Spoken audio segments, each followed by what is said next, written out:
What's up, guys? All right, I want to do a blues lesson. This is going to be a really awesome way and getting a really good grasp of moving between your minor pentatonic and your major pentatonic, which are the same forms, just different starting points, all right?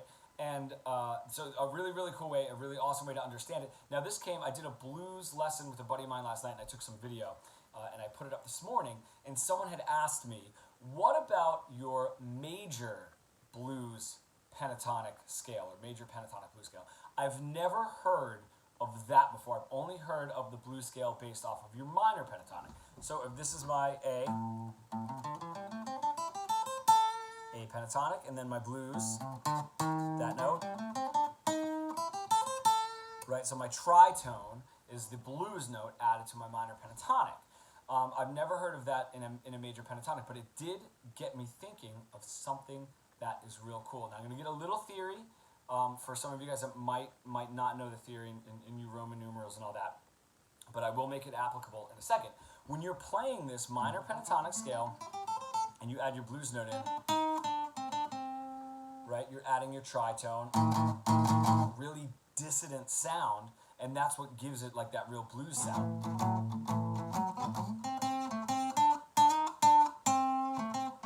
Right, that gives it that feel. If I take that same position, because if I take my minor pentatonic starting on the 5th fret, A minor pentatonic, and I move my pinky now down to my A, that same form is my A major pentatonic. So that's how you get from minor to major pentatonic. If I carry that blues note down here, that gives me something very interesting and something that I have definitely utilized, and I know I hear it a bit in some Allman Brothers stuff and even maybe some Grateful Dead stuff, is this tritone note, this blues note here,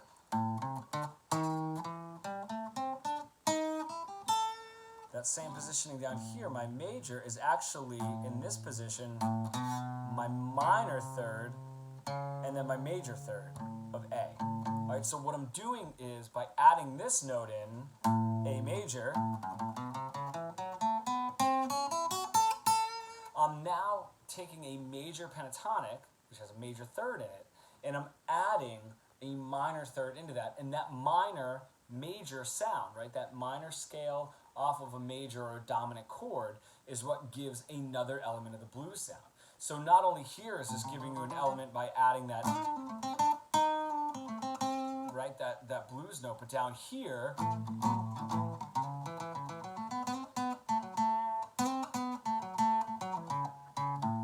right, that major or minor. Right, so another really cool way to take that position and move it around. So if I were to take this lick, pretty easy, up here, 7th fret on the 3rd string, 7 to 8, back to 7, right, so you can hear that. Awesome, you know, pretty standard blues lick, starting with a slide into my tritone, into my blues note. Right, really dissonant kind of a sound. Now if I take that exact same position down here in my major, it's going to want to go back there because that's where my A is, that's my resolution note. And now that really dissonant sound that we had up here with the tritone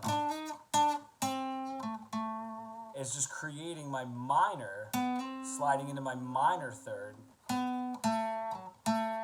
right? So that is why both of those are really applicable, and how to use that, and especially like when you're playing, like we kind of went over, when you're playing in your minor position and you're reaching your root notes, and then down here, your root notes are in a different position, you're wanting to play things differently. So this doesn't sound the same. Right, that's just a straight minor blues is not going to sound the same as, right, it doesn't have that same feel because I'm now landing on my 6th scale degree. I'm not landing on my 1 like I was before. So just a really cool way to think about taking that position and why that minor blues scale still works positionally in a major, right? And how you can kind of navigate it and use it. So I hope that video helped you guys. Do ask me questions if if some of the theory went a little over your head, but I'm pretty sure most of you guys got that. And I will see you tomorrow.